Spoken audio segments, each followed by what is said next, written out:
And today we're discussing the psychology of money. And based on the response on social media, this is a well timed conversation. And shout out to folks in the comment section. Yes, Misty, this should be a mandatory conversation for all of us. Today we're joined by Dominic Stoddard. He has been the Financial Services Ombudsman of Trinidad and Tobago since 2016.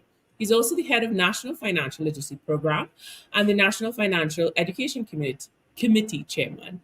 He has an MBA in Business Intelligence and Data Analytics, which means we're going to bring some numbers in the psychology of money, which kind of makes sense.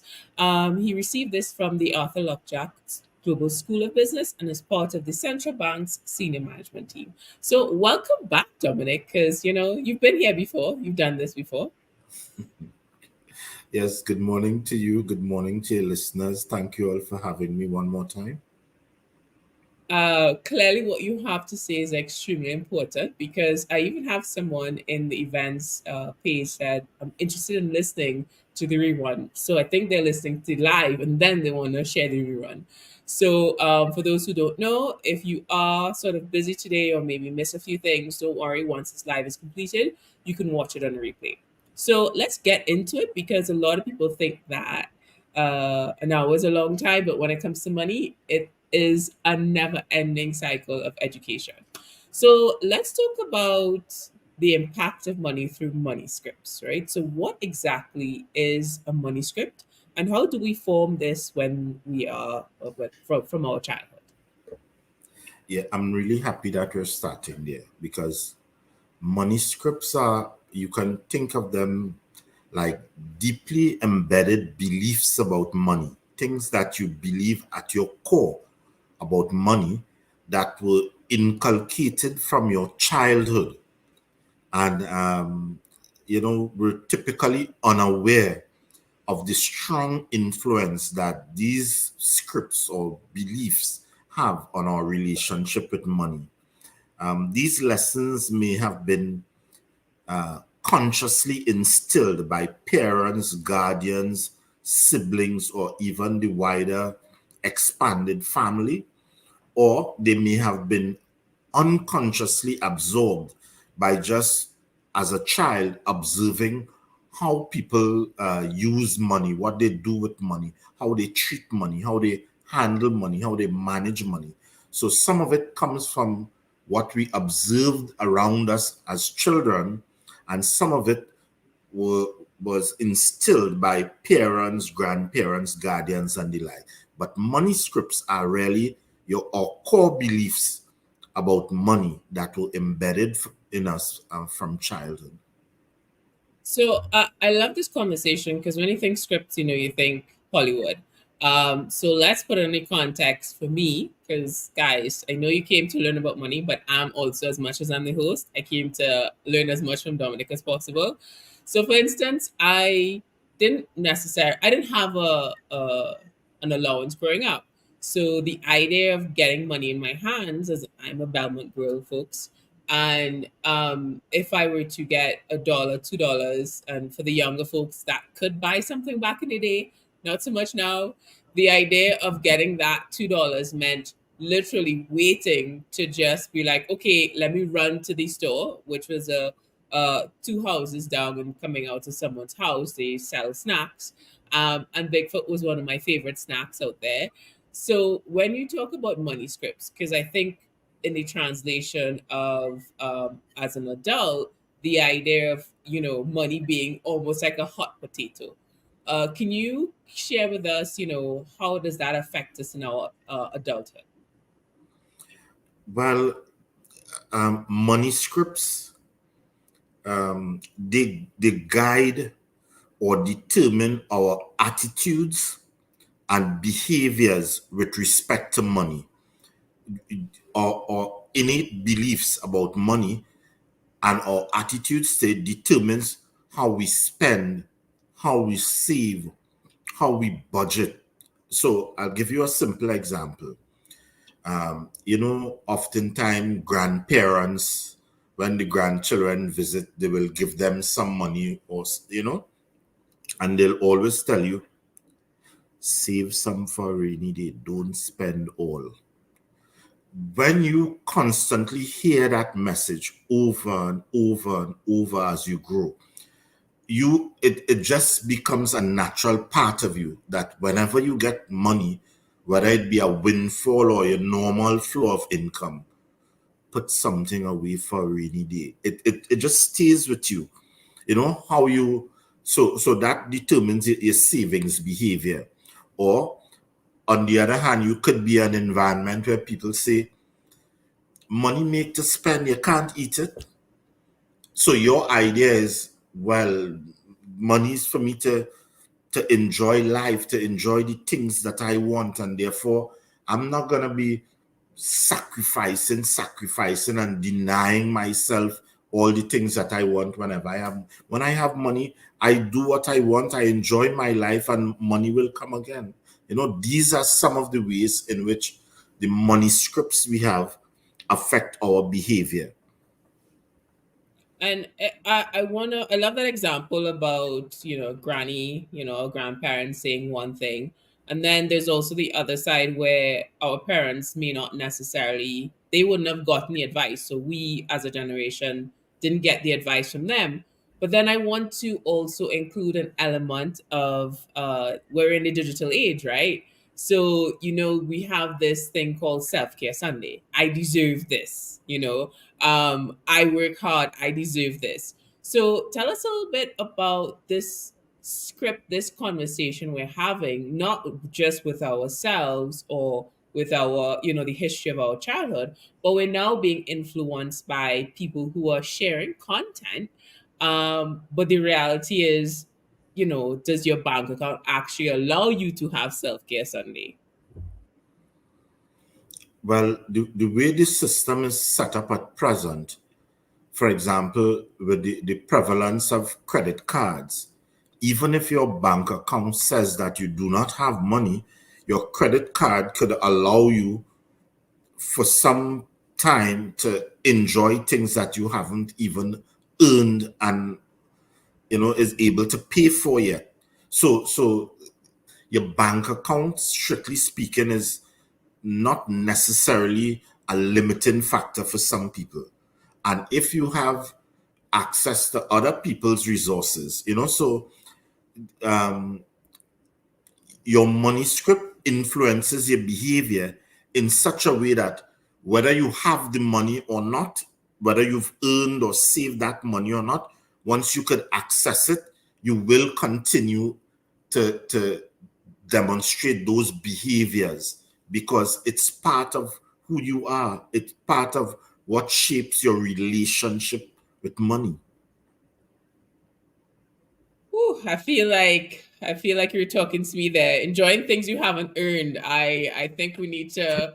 I feel like I need that on a shirt. I feel like that's impacted me right now because it makes so much sense. Because we are being told these things from a social media perspective, and we aren't necessarily honest in terms of the impact of it. So I find that's very interesting. And for those out there who spend a lot of time on social media, which is important to learn things like this, there's also that flip side. So I want to just shout out to folks in the comments. We have Kizzy who's joining us, well, from Trinidad. We have someone from San Fernando. Jizzy is, these names are hilarious. Candice is joining us from Arima. And I believe we have some folks from Diego Martin. And oh my goodness, we're joined from the BVI, British Virgin Islands. So thank you so much for joining us today because the psychology of money affects us all, regardless of where you are in the world. So I want to get into, and folks, just before I, carry on the conversation, if you have any questions for Dominic, let us know. We want to squeeze out as much information from him as possible because we only have him for 60 minutes.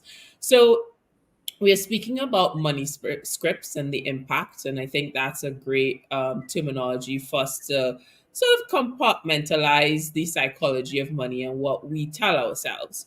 So, when it comes to the money script, what is some of the common narratives that we have that we are telling ourselves that we're struggling with? And I think about when we may be going through something difficult, a lot of us a lot of us may be like, oh, I am going through this very difficult thing. Let me go shopping. I deserve this. So let's talk about things that we may be struggling with, especially when we are looking to enjoy things we haven't earned yet. So let us know, Dominic. Give us some insight on that. All right, I'll just mention a few money scripts generally, right? Because some are good, some are bad, some are neutral. So, for example, some people, if they are of a religious persuasion, you might have grown up hearing it is easier for a camel to go through the eye of a needle than for a rich man to enter the kingdom of heaven. Now, if you're firmly grounded in the Judeo-Christian culture and you have been hearing this all your life, you tend to feel almost guilty if you're starting to accumulate wealth because you're thinking that it's difficult for people with money to enter heaven. So you think that somehow in your subconscious, you ought to be struggling. You're not entitled to, because that could lead you down a road of temptation and you could be robbed of your salvation. That's just one basic money script that predominates in a particular group, and they therefore have a particular view of money and wealth and that kind of thing. A similar one is where someone thinks that money is the root of all evil. Well, if money is the root of all evil, or the love of money, or however you want to phrase it, then perhaps I should stay as far away from money dealings as possible and only deal with money insofar as I need to function, survive, maybe plan for the future, and so on, and that kind of thing. Then there are those of the literary persuasion who might say something like, never borrow nor lender be. I think it's a Shakespearean quote or whatever. But why never borrow be? If you want to earn something that you do not now have the money for, should you deny yourself until you acquire all the money to get that thing? Should you not borrow to buy a house or a car? Why should you save how much ever it costs? It's sometimes counterintuitive, but these things are firmly held beliefs. And some other people will say things like, money will make me happy, so I feel depressed, and therefore I go online and I look for the shiniest things, whether I'm into clothes, shoes, bags, electronics, gadgets, whatever, and I buy a few things, maybe some books or whatever, and I make myself feel good. Or I go to the mall and I hear the buzz of people moving and seeing people with shopping bags, and I want to walk away with a few bags with some nice leather items, and and you think that that will cheer you up and that kind of thing. These are just some of the kinds of scripts or narratives that people have in their head, or they believe, that influences the way in which they behave. And like we say, it influences attitudes and behaviors in terms of the way we spend, the way we save, the way we budget, and the way we plan. I hope I've answered the question. Well, I feel like you were talking to me when you talked about going online and getting something shiny, because mine is triathlon stuff. I was going through something. I was like, I need a new bicycle. Dominic, why are you speaking to me like this? This is not fair. Okay, so it's great to identify and categorize these scripts, because I feel like giving a name to something is a good way to start change. So we're going to go on a quick break, but when we come back, we have some questions I see a question from Casey about reprogramming your money script, as well as from Jenny, who wants to know the best way to save money when you're on a fixed income. So we have a loads of questions to answer, and I hope Dominic's ready for all our questions. So we'll be right back.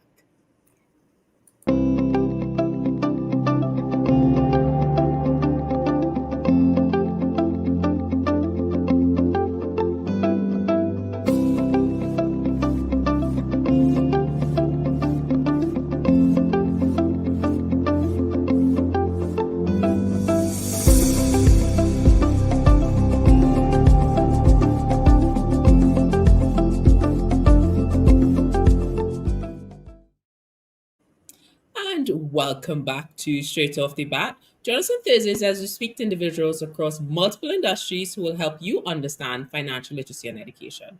If you're joining us from Facebook today, thank you so much. Don't forget to like and follow our page to continue seeing content that'll help you manage your money.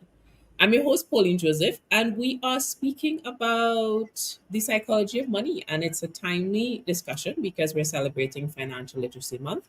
And we're joined today by Dominic Stoddard. He has been the Financial Services Ombudsman of Trinidad and Tobago since 2016. He's joined us here before, but today it's quite an interesting and robust conversation, and we're talking about the psychology of money. So I have a lot of questions for him, but I want to give the audience some insight because we have some questions. So I'm going to start with, I believe I have, Casey. So let's start with Casey Rowley. Wants to know, how can we reprogram limiting beliefs from embedded money scripts? So we spoke about money scripts earlier. We actually shared what exactly that was. And if you missed that, don't worry. Once this live is finished, you can go and replay. So Dominic, give us some insight on how we could reprogram our minds, because this is a hard one. I feel like the older we get, the harder this is to change our minds. I would not say that it's easy. It will be challenging, but it's achievable. It's attainable, and the strategy is really simple. It comes down to four words: man, know thyself. This quote has been attributed to various people: Socrates, Heraclitus, Pythagoras, Shillon. I'm not really sure where it originates, but what it says is that you have to understand yourself, look within, identify your triggers. What makes me feel this way? What makes me think that I need to do this or I need to get that?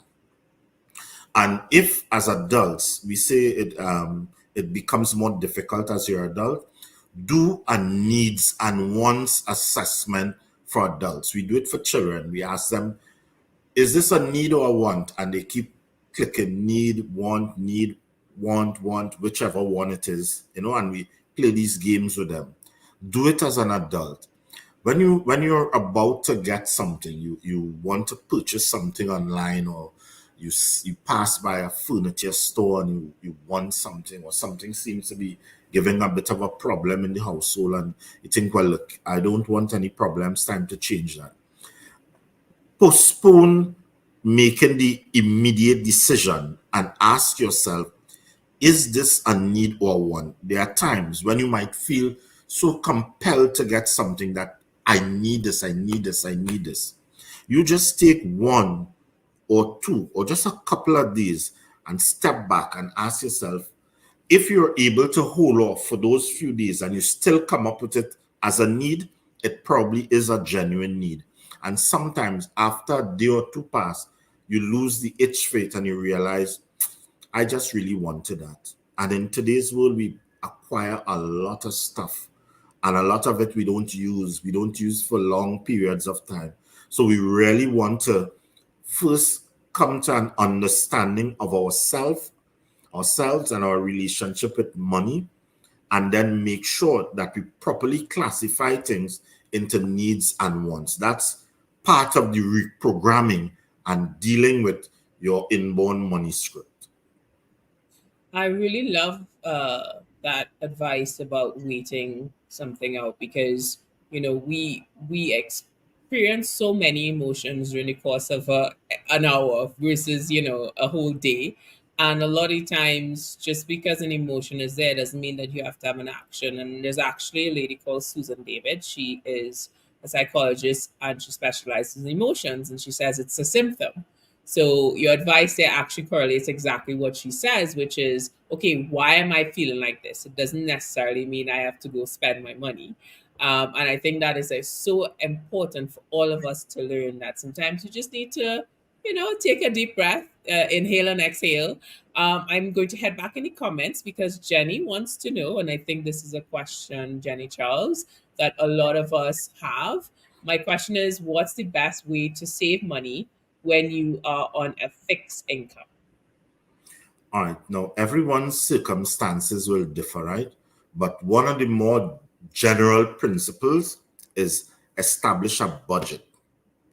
A budget. If you're disciplined at budgeting, then you are able to save. And when I say budgeting, I don't know if it's a Trinidadian thing or a Trinbagonian thing or if others do it, but a lot of people that I know would save like this. Salary comes into an account and you just, I need this, I need this, I need this, I get that, I pay bills, I whatever. And you consider your savings to be whatever is left back in the account, whatever out of your current income that you did not spend, you call that savings. That's not really saving because it's not defined by a budget. If I decide that my budget is this amount, then I know exactly what I am able to save.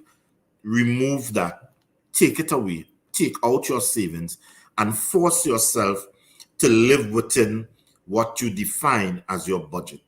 Anytime you leave it kind of loose and variable, you could save X this month, X plus 3 next month, X minus 5 the other month, and so it will just be fluctuating.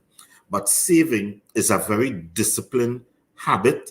It's a pattern that derives from making a budget and trying your best to stick to it. Now, we're not robots. From time to time, unforeseen expenses may arise and we may have to deviate from our budget. But there's nothing that ensures that you save in a disciplined way as it is with establishing a budget. Yes, I don't think that's a Trinidad thing. I think that's a human thing. And also, what how we are taught in terms of when we're kids, our relationship with money, it's extremely difficult to realize that you're doing something wrong until it's too late. And I want to kind of expand on that with Gita's question in the Facebook comments. How can parents assist their young ones to manage their finances? And this is such an important conversation that we've had time over time on the show, but I think it's so important to reiterate and remind ourselves that there's never too early to have a conversation about money. So give us some insight, Dominic, on how can parents assist their children to manage their finances.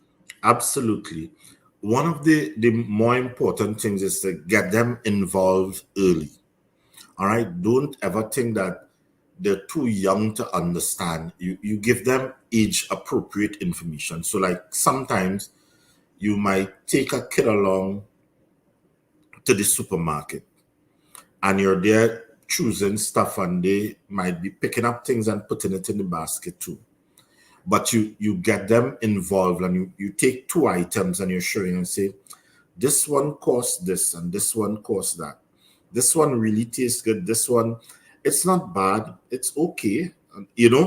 Get them involved in that conversation. Or as you're going to check out and they want to have about 3 or 5, say, no, no, no, no, no. Pick 2. You can only have 2. What you're teaching that child is resources are not unlimited and they have to make choices. They have to prioritize. They have to determine what is more important to them and they have to leave back the rest unless and until they're inculcated with that whole idea of having to make a choice and that you can't just get everything, every single snack that you pick up. I allow you to have it all the time. However, will you learn that you have to make choices sometimes and trade-offs and that resources are limited. And as they grow older, you start perhaps empowering them by not giving them their allowance on a daily basis, but by sometimes giving them it on a weekly basis. So on a Sunday night, you get your allowance for the week. The first couple of weeks, you're going to do crazy stuff. And before the end of the week, you're going to run out of money. And that's okay. Everybody makes mistakes. And sometimes the mistakes you make are the pain points that teach you the most valuable lessons. Because after that happens to you once, twice, maybe a third time, you're going to learn after that. Because when you have a day or two to go and your parents tell you, I'm not giving you anything, what am I going to do? You're going into some kind of state of panic. You're looking towards siblings and that kind of thing. But after that, you learn your hard lessons from those pain points, and you say, I'm not spending all my money Monday, Tuesday, and I make sure. And then also, if you're the kind of person that could suppress immediate gratification, then you could say, okay, the kids are buying this on a Friday. Friday, I want to get a burger. Friday, I want to get this with everybody else. So you're kind of making sure and budgeting yourself very closely for the first couple of days to ensure these are some of the age appropriate things that you want kids to do. We did a financial literacy survey in 2013, and what we found was that school-age children, they understand about money and money management, but oftentimes the knowledge they have is not aligned with their behaviors. So they know that if they want to get something, they have to save it, they have to make sacrifices. But oftentimes, and in too great numbers, what we find is that they were spending money on phone cards. Some of their allowance, they're buying cards. Some of them were spending on snacks.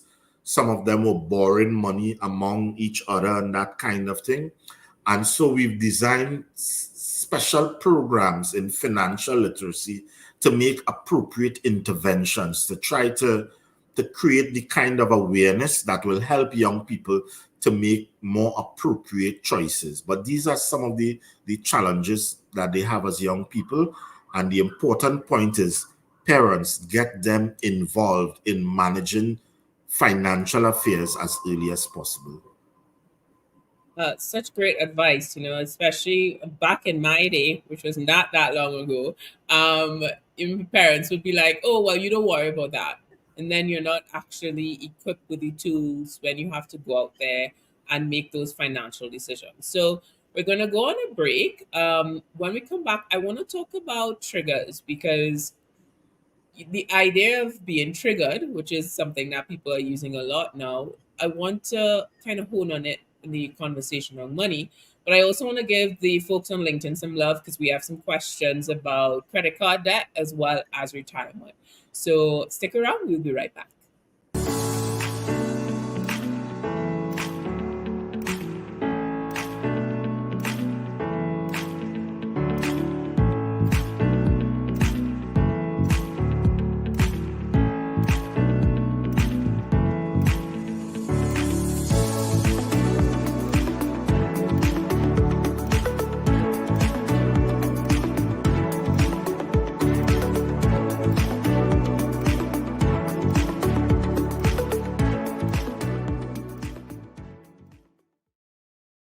And welcome back to Straight Off the Bat, a show that helps you understand financial literacy and education.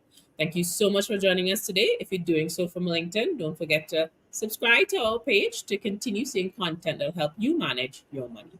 Today, we're discussing the psychology of money, and we're doing so with Dominic Stoddard. He has been the Financial Services Ombudsman of Trinidad and Tobago since 2016. We're trying to get as much information from him as possible because let's be honest, the psychology of money affects us all. So I want to go delve into the comments first before we have the conversation around triggers. So let's start with Giselle from she's joining us from LinkedIn and wants to know what is your best advice, Dominic, to clear the credit card debt, which is a conversation that is near and dear to me because I was in some debt myself. It's a very difficult task. So give us some insight on it. Okay, a credit card is a very nice thing to have. We should all have one, as providing we can afford it. Now, one of the things you want to ensure that you don't do with your credit card as far as possible, do not take cash advances on your credit card.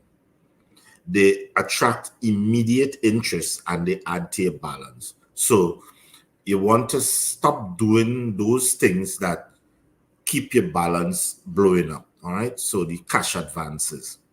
The other thing is impulse buying with a credit card somehow, because your money is not, your deposit balance is not going down. You think that it's somewhere out there in the future and it's away from me, but it can accumulate, and when it accumulate, it gets very difficult to clear because you'll have to make major sacrifices out of current income. But once you reach a point where you find yourself struggling with your credit card balance, the first thing to do is to stop adding to it. As much as you can avoid, do not add to that balance. So you stop the hemorrhage immediately. All right. Now, you don't want to wait until the malady is too deep to cure itself. So there will be some minimum amount deducted every month. But since the bulk will remain, your interest charges will be high. So what you want to do is to work out a way that you could determine how much can I pay per month towards this without disrupting my normal life, and make a consistent effort to reduce that, if it is at all possible. If it's not possible, one of the other alternatives is to substitute um, cheaper debt for expensive credit card debt. So if your credit card is, let's say, 2% per month on the outstanding balance, I think some it's 2.25 or so on, but let's just work with round figures. You are paying 2% per month on the outstanding balance. You have a annual interest rate of about 24%, right? But you are able to get a loan at a 13% rate, the equivalent amount of the outstanding credit card balance. Then why don't you access a loan at 13% and clear the credit card, in which case you'll be saving the difference between 13 and 24, 11% in terms of interest payment. And chances are you'll have a more structured, structured payment schedule over which you can pay a comfortable installment. So you want to explore these options. So I'll just reiterate. Number one, try to avoid taking cash advances on a credit card. It's pretty expensive. Number two, if you find yourself struggling with your credit card balance, do not add to it. Do not add to it if that is at all possible. Number three, work out a way in which you could put as much as you can without disrupting your life towards clearing that balance. It's very expensive credit. And number four, if that option can't work for you, seek an alternative lower cost loan and substitute the cheaper credit for the more expensive credit, which is your credit card balance. Such great advice, and I think credit cards are actually extremely important. I've flown, I've actually flown to Mexico on credit card points, so I think it's important. And I think, as every single Disney movie will tell you, with great power comes great responsibility. So we definitely have to be able to manage our finances way better when we do have that credit, which also helps build a portfolio for you as a person when you're into lending and mortgages.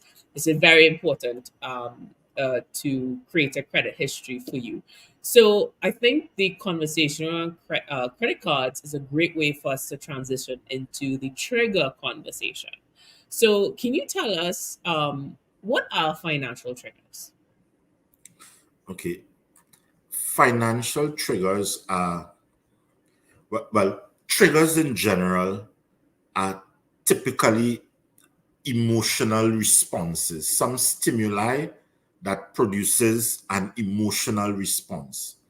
So there are some words, phrases, or things that you could tell a person that they get all hot and bothered immediately.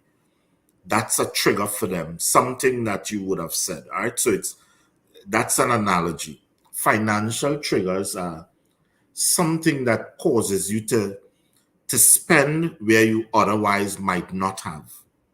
All right. So it's emotional and it's impulsive. It happens almost instant unless you make an arrest, unless you can catch yourself in the nick of time, you'll always be falling prey to triggers. Now, the fact that triggers are deeply emotional and impulsive by nature, they contrast with this classical notion in economics that human beings are rational and we make choices that will help us to maximize utility or satisfaction. So we always make the optimum choices.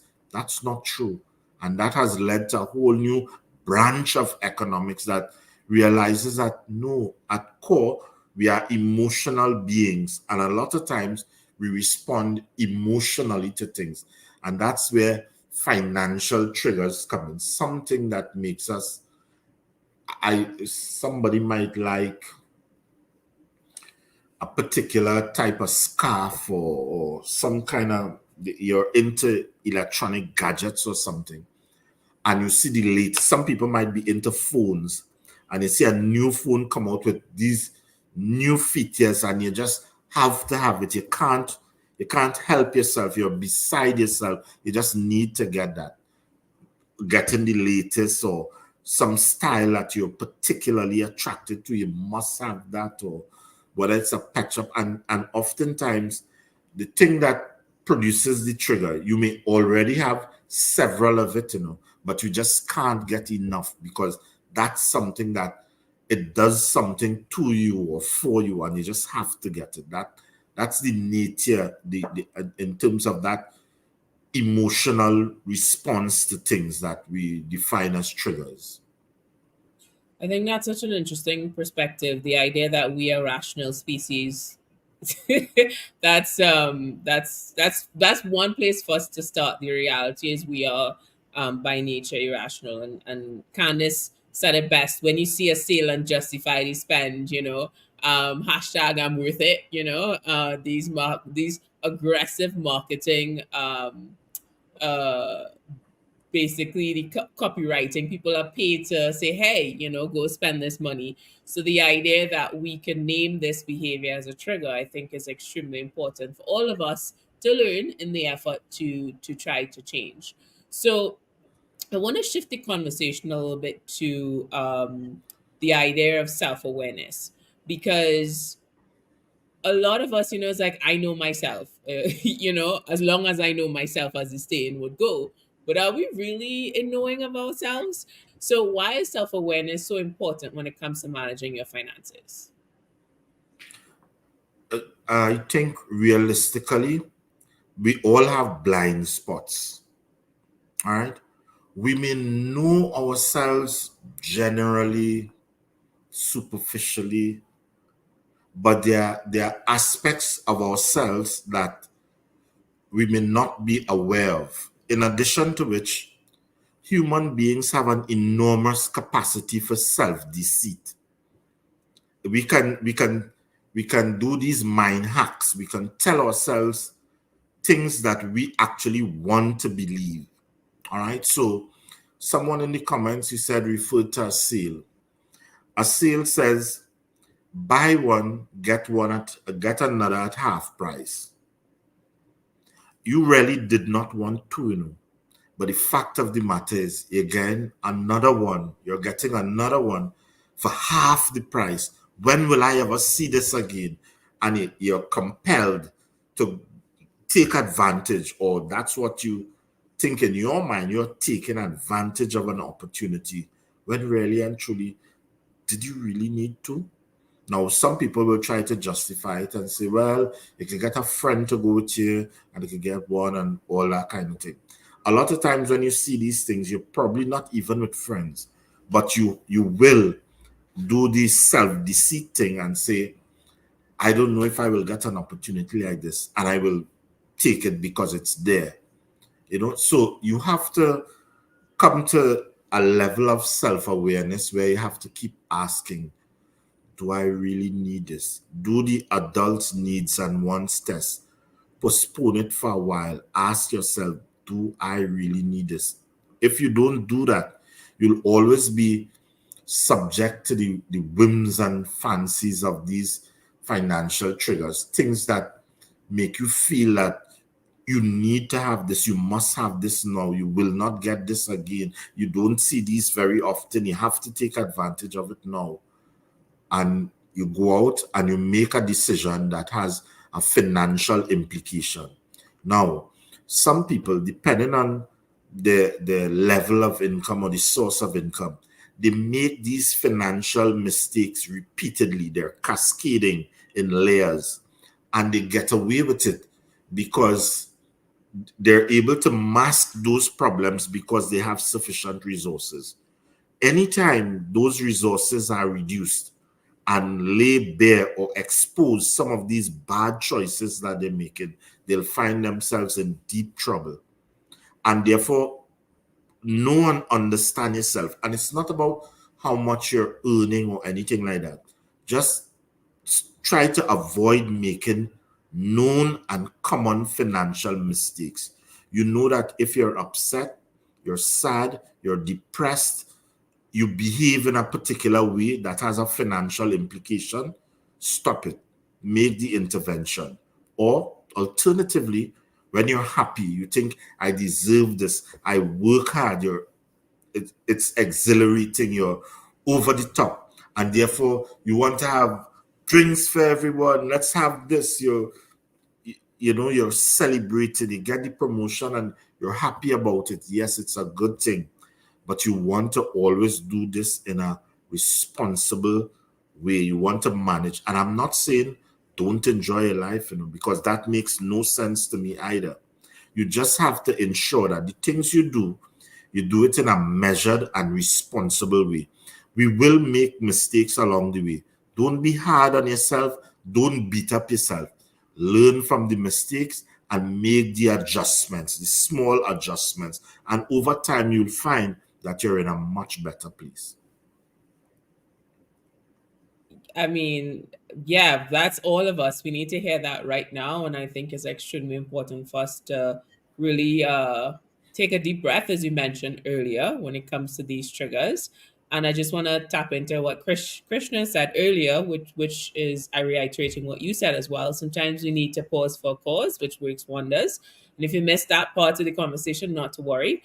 Once we finish with the live show, you can make sure to rewind, as we say back in the day, and you can check out the conversation. So I have another question around self awareness, and give us one sign that someone might be lacking that self awareness when it comes to their finances. Well, we spoke about several of them over the course of the conversation, right? And usually we acknowledge that we are largely emotional beings and we respond to things emotionally. Now, some people might be predisposed to a kind of sad, down, depressing kind of feeling. And the only thing that makes them feel good and cheers them up is when they are purchasing nice things, shiny things. They're walking through the mall and they're getting the scent of the popcorn and the food and the flavors, and they're seeing everybody happy and smiling and walking around with shopping bags and that kind of thing. They somehow may not connect that they are in this frequent state. And one of the things that makes them perhaps feel good is being in that atmosphere or that environment. And they're not making the connection that being in the atmosphere and the environment predisposes them to making certain kinds of financial decisions. Another one is where, we had this, we used to say, people trying to keep up with the Joneses kind of thing. That's another blind spot where you didn't need something, it never bothered you. But the minute you see someone that you know who you think is perhaps no higher than you in class or whatever, however you process it, and you see them with something, and immediately you think, well, you need one too. You know, you will quite fine coming out of your car and opening your gate and driving in and closing back your gate and so on. And somehow the neighbor puts in this electric gate. And while it didn't bother you before, immediately you're starting to think, well, the level of crime in this country, I really need an electric gate, you know. But you weren't thinking of it before. It was there.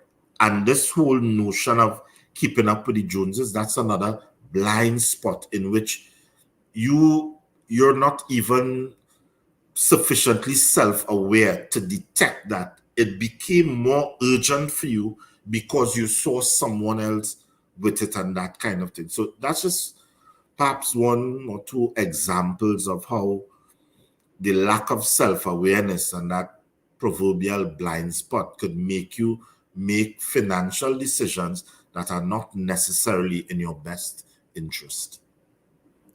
I love that example because the mind, creates some amazing stories. And I could tell you, Trinidadians are fantastic storytellers. So imagine the stories we tell ourselves. I could imagine.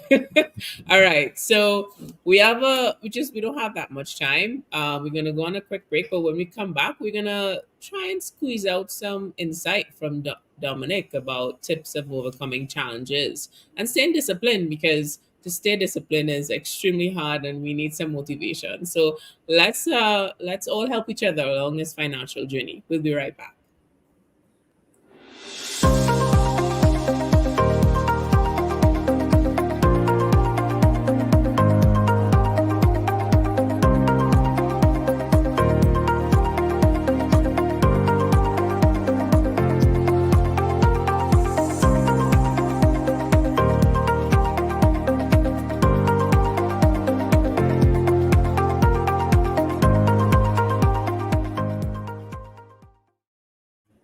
And welcome back to Straight Off the Bat. On Thursdays, we speak to individuals across multiple industries who will help you understand financial literacy and education.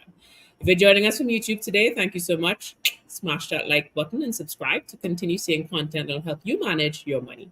I'm your host, Pauline Joseph, and we are continuing this conversation on Financial Literacy Month, and we're discussing the psychology of money with Dominic Stoddard. He's the Financial Services Ombudsman of Trinidad and Tobago, and we don't have much time, and we have so many questions in the comments. I'm really sorry we're not able to answer all of it, but we are going to close off this discussion giving you some call to action uh, around trying to build your financial, literacy, because we need some discipline.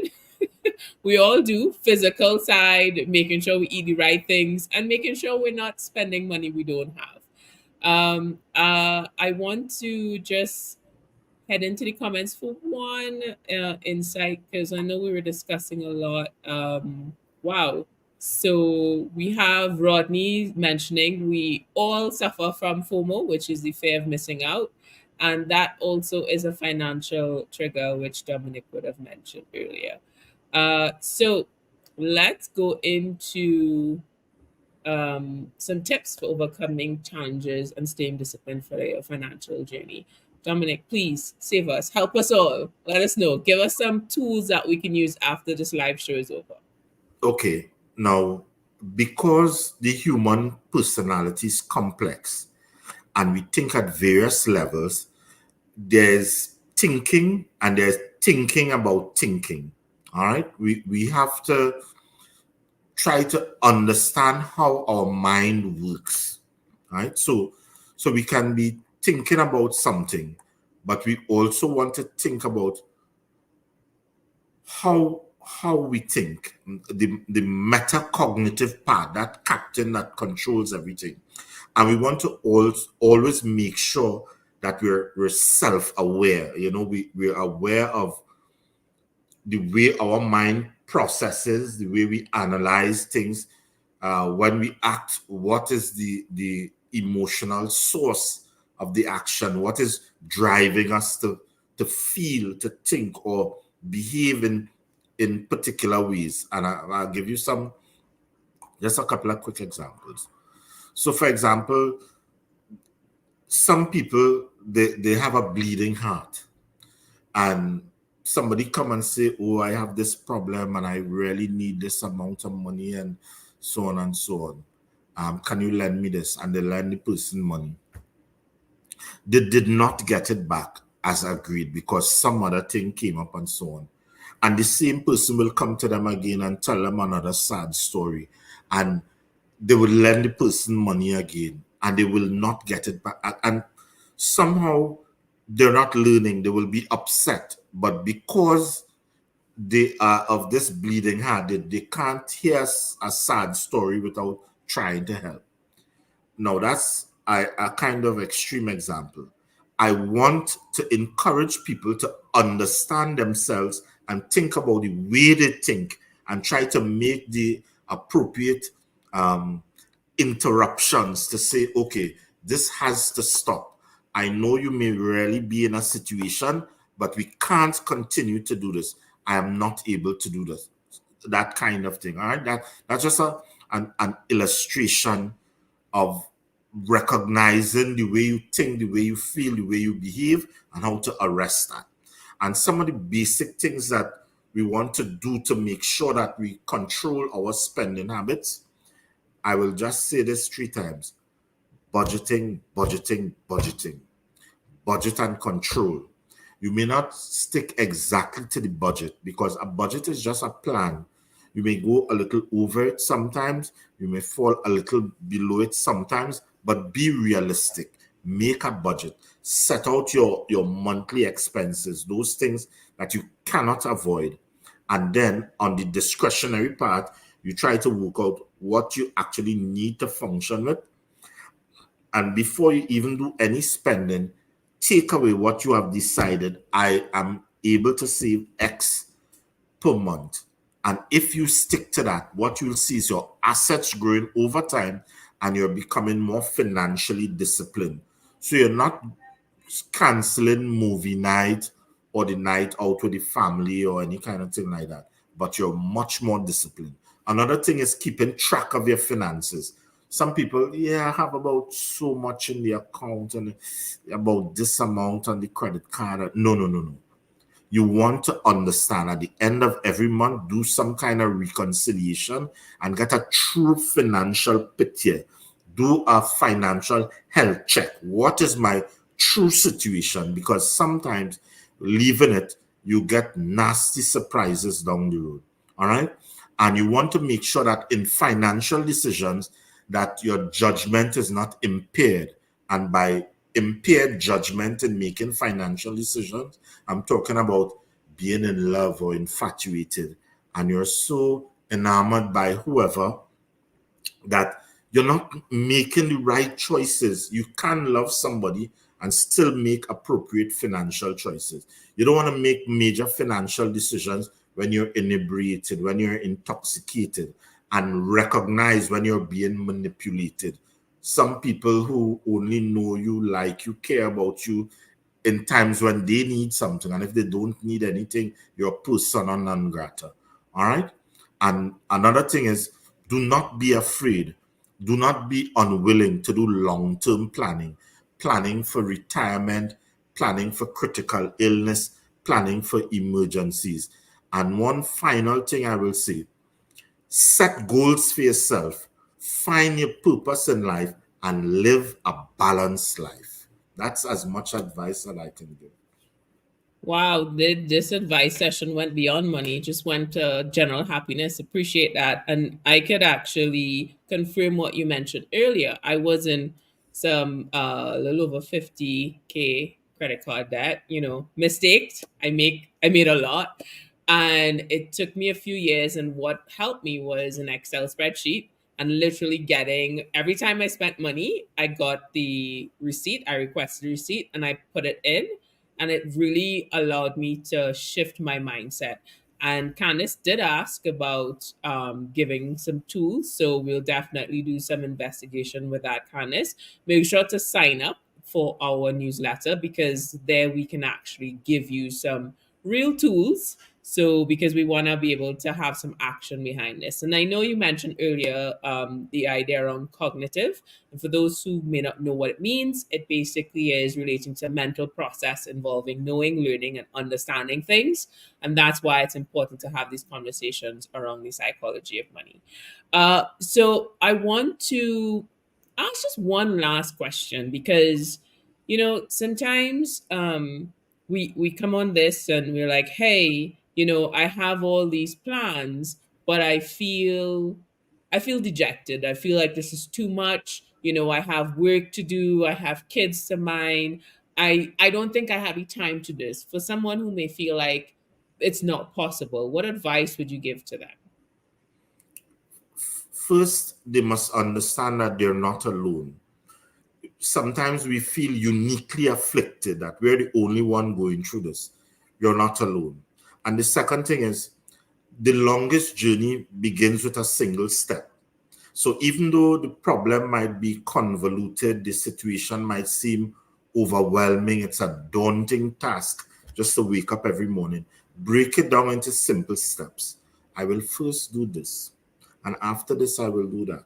And try to set it out into some small steps rather than thinking about the gigantic edifice in which you think that you're unable to reconstruct. That you have to break it down and also acknowledge that you're not alone. You're not the only one going through these kinds of challenges in today's traumatic world. Facts, Dominic. Facts is what I have to say. So unfortunately, we weren't able to address everyone's questions, but that's okay. We will. We usually go into it afterwards. Like for instance, Avalon wants to find out about the school level information. So a lot of this is available online at Central Bank. Correct, Dominic? Correct me if I'm wrong. Yes. There. Yes. Okay. nflp.org.tt. That's the financial literacy website. And we also had a conversation with Dominic a few years back about knowing and understanding your consumers' rights in Trinidad and Tobago. So we will also put that in the comments as well as the links associated with what we discussed. Thank you so much, Dominic, for joining us today. Based on the feedback from Jizzy, love the session. There's double up and triple up with that one, so appreciate it. As well as Candice, excellent session and appreciated the information that was shared today. And thank you everyone for joining us. I mean, the fact that this is one of our biggest sessions today. So we will continue these discussions. And it's also needed for us to learn more about the psychology of money. Once again, thanks again to Dominic for joining us today and sharing insight into the psychology of money. Sign up to be notified for our next live show, which is happening on May the 9th. Find the links in the comments. And it is Mother's Day coming up, guys.